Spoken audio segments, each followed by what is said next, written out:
everybody, and welcome back to my channel. So today I am starting one of the projects that I've wanted to do for a very long time, and that is that I am going to be reading my friends' favorite books and reacting and vlogging about them. I got this idea from a bunch of different people, but I did something similar to this in January with Jade of Jaded Reader. We decided to do kind of like a vlog surrounding a very specific book, and we did it for King of Scars. So we reacted and kind of like discussed all of the points to it. I will leave the link for that up here if you'd like to check that out. So I'm going to be doing probably one of these a month, and the first book that I chose for this kind of like project is Stalking Jack the Ripper by Kerri Maniscalco. This is Kerri's favorite book. So Kerri runs the channel Kerri the Book Bell, and she is a wonderful booktuber. She is so supportive. I would not be surprised if you knew who Kerri was, because she is just the light of book Twitter. She is so supportive to everybody, and I've really enjoyed cultivating a friendship with her. I am going to be reading her favorite book, Stalking Jack the Ripper, and she is going to be reading my favorite book, Girls of Paper and Fire by Natasha Young. And we're just gonna kind of be reacting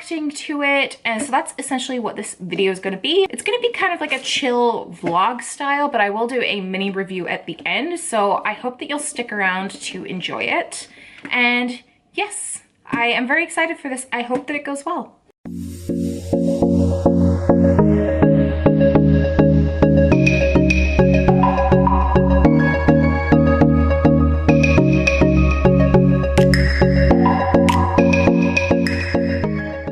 Hi guys, so sorry about the lighting.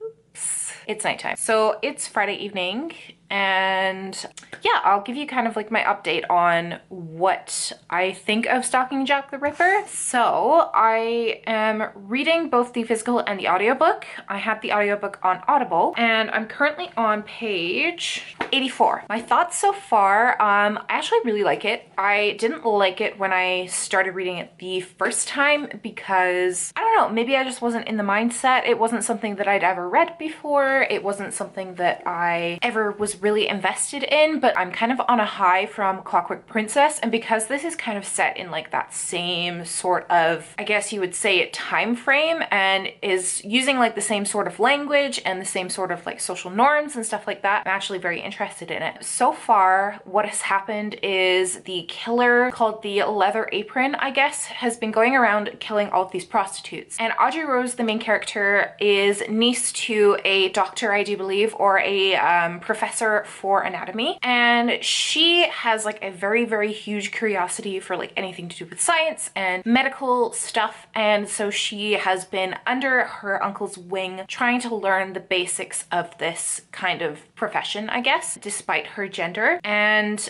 it's really cool to see kind of like those gender roles challenged in a time frame where women weren't really allowed to like go to school, have like any sort of like those sciencey professions, I guess. And so she's challenging those norms. I will say that it's kind of like white feminist sort of thing. It's not super diverse. I'm still kind of enjoying the storytelling aspect of it. Kerri Maniscalco is actually a very good writer. She has a lot of poetic lines that I'm really enjoying. The other character that I'm kind of like intrigued by is Thomas. Thomas is, I would assume, the love interest sort of thing, and right now Thomas and Audrey are going to Reading. They're on a train right now to go to Reading to find a little bit more information about one of Audrey's cleaners that actually got killed by the Leather Apron, and they've got kind of like this flirtation sort of thing going on, and it's kind of got like Sherlock and Watson sort of vibes, so I'm very interested to see how it kind of develops, I guess. So I'm gonna read a little bit more of this. I have a candle lit. I have my tea here in this beautiful mug that I bought today. It's gorgeous. It has like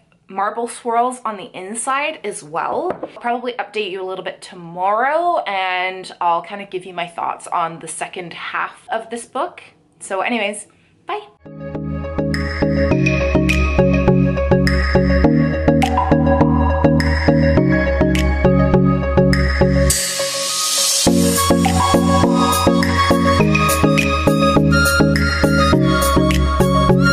I'm on page 100 and the flirtation between Thomas and Audrey Rose is just killing me. Like, they're so witty and just really cute. I don't know, they're just having fun. They're having a good old laugh. There's one specific interaction I'll read it to you. "I'd like to see you carry on with a corset digging its bones into your ribcage," I said, returning the favor and eyeing his clothing, "and manage a skirt, still covering most of your breeches, and whipping around your thighs in this wind. If you'd like to see me out of my breeches, simply ask, Wadsworth. I'm more than happy to accommodate you on that front." Scoundrel! It's just so cute and just like, lighthearted flirting just kills me. They remind me so much of Will and Tessa, honestly. I love them. If you like Clockwork Angel, you'll probably like this book. Yeah, I'm really glad that I gave it a second chance because it's just great.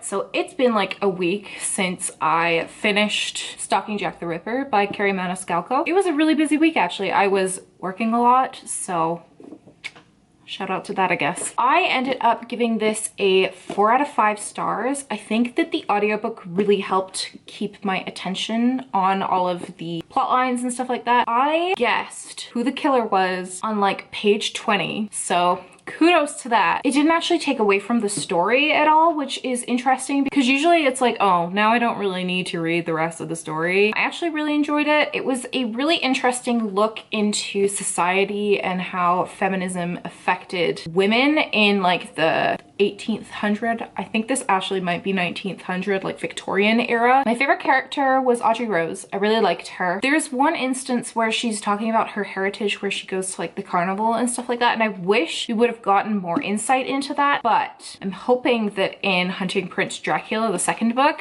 we'll get more of like a look into kind of like her Indian heritage and what that means for her, because it's not really mentioned a lot in this, and I think that that's kind of a downfall. I think that the author could have done so much with that. I really liked the romance. I thought the romance was really cute, really fun, really flirty. It kept kind of like that little bit of a plot line outside of the mystery, and it kept me reading as well. So yeah, I really enjoyed this. I'm probably gonna read Hunting Prince Dracula pretty soon. I have it on hold at my library, but yeah, this was kind of an enjoyable experience. So I will link Kerri's video up here. She did a vlog reading Girls of Paper and Fire. She really enjoyed it. And yeah, this was just a really fun experience. So thank you so much, Kerri, for sharing your favorite book with me. I am very excited to do more of these in the future. I hope that I went over everything. I hope that this was at least a little bit fun, a little bit cohesive. So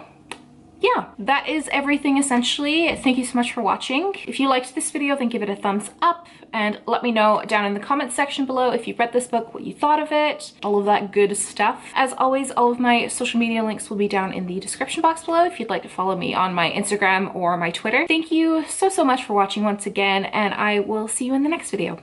Bye.